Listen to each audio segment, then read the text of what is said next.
അപ്പോൾ ഒരിക്കൽ ഒരു ചൈനക്കാരൻ, ഒരു വ്യാപാരിയാണ്, ഒരുപാട് സാധനങ്ങളൊക്കെ കയറ്റി അയാൾ കപ്പലിൽ വരുമ്പോൾ വഴിയിൽ വെച്ച് കപ്പൽ ഛേദം വന്നു. പക്ഷെ പൊളിഞ്ഞു പോയി ഈ കപ്പൽ.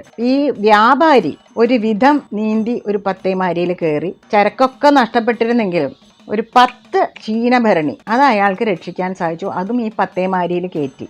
എന്നിട്ട് കരയോടടുത്തപ്പോൾ ഇയാൾ ഇറങ്ങി. ഒരു ഭൃത്യൻ ഭാഗ്യവശാൽ ഇയാളോടൊപ്പം ഉണ്ടായിരുന്നു. അപ്പോൾ അവനെ കൊണ്ട് ഈ ഭരണികളൊക്കെ എടുപ്പിച്ച് കുറച്ചങ്ങോട്ട് ചെന്നപ്പോൾ ഒരു ഇടിഞ്ഞ് പൊളിഞ്ഞ ഒരു വീട് കണ്ടു. അത് പാണ്ടൻപറമ്പ് തില്ലമായിരുന്നു. അത് പുറത്ത് നിന്ന് ഇങ്ങനെ വിളിച്ചു, ഇവിടെ ആരെങ്കിലും ഉണ്ടോ, ഇവിടെ ആരെങ്കിലും ഉണ്ടോ.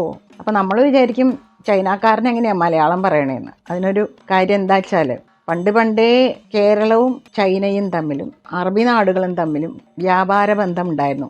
അങ്ങനെ പല ചീനക്കാർക്കും പല അറബികൾക്കും മലയാളം അല്പസ്വല്പം വശമുണ്ടായിരുന്നു. അപ്പോൾ അകത്ത് ഗൃഹനാഥൻ ഒരു നമ്പൂതിരിയാണ്, വളരെ ദാരിദ്ര്യമാണ്.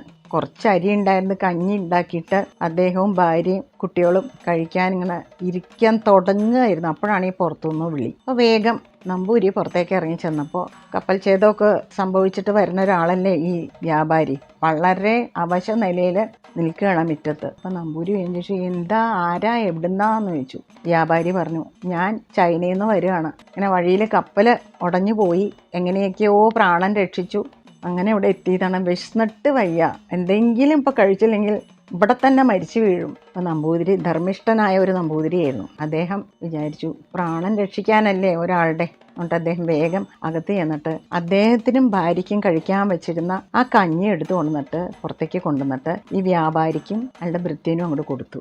അവർക്കപ്പോൾ അത് അമൃതിന് സമമായിരുന്നു. രണ്ടുപേരും ഒറ്റ വലിക്ക് അങ്ങോട്ട് ആ കഞ്ഞി അങ്ങോട്ട് കുടിച്ചു. അപ്പോൾ ഈ വ്യാപാരി പറഞ്ഞു, അങ്ങിപ്പോൾ തന്ന കഞ്ഞി എൻ്റെ പ്രാണനെ രക്ഷിച്ചു, ഒരിക്കലും മറക്കില്ല. ഇത് ഒരു ഉപകാരം കൂടി എനിക്ക് ചെയ്തു തരണം. അപ്പോൾ നമ്പൂരി പറഞ്ഞു, എന്നാലാവുന്ന ഉപകാരമാണെങ്കിൽ ചെയ്തു തരാമെന്ന് പറഞ്ഞു. അപ്പോൾ വ്യാപാരി പറഞ്ഞു, ഞാൻ എങ്ങനെയോ കപ്പലിൽ നിന്ന് 10 ഭരണി രക്ഷപ്പെടുത്തി എടുത്ത് കൊണ്ടുവന്നിട്ടുണ്ട്, ഒന്ന് സൂക്ഷിച്ച് വെക്കണം, എനിക്കിത് തിരിച്ചു കൊണ്ടുപോകാൻ ഒരു മാർഗവും ഇല്ല. അപ്പോൾ നമ്പൂതിരി പറഞ്ഞു, കണ്ടില്ലേ എൻ്റെ ഇല്ലത്തിൻ്റെ സ്ഥിതി, കണ്ടില്ലേ, ഇടിഞ്ഞു പൊളിഞ്ഞു വീഴാറായിരിക്കുകയാണ്. ഇതിൻ്റെ അകത്ത് യാതൊരു സുരക്ഷയും ഉണ്ടാവില്ല.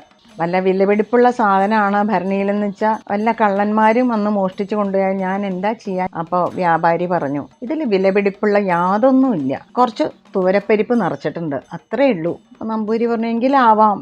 വ്യാപാരി ഈ 10 ഭരണികളുടെയും വായ നല്ലോണം അടച്ചു കെട്ടി സീല് വെച്ചിട്ടാണ് അയാളും ഭൃത്യനും കൂടി ഇതെടുത്ത് ഇല്ലത്തിൻ്റെ അകത്ത് ഒരു അറയിൽ കൊണ്ട് വെച്ചു. നമ്പൂരിയോട് നന്ദി പറഞ്ഞു. എന്നിട്ട് പറഞ്ഞു, ഞാനിപ്പോൾ എൻ്റെ സ്വദേശത്തേക്ക് മടങ്ങുകയാണ്, എന്നെങ്കിലും ഞാൻ തിരിച്ചു വരുമ്പോൾ അങ്ങേക്ക് ഒരു പ്രത്യുപകാരം ഞാൻ തീർച്ചയായിട്ടും ചെയ്യുന്നതായിരിക്കും. എന്നിട്ട് വിട വാങ്ങിയിട്ട് അയാൾ പോയി.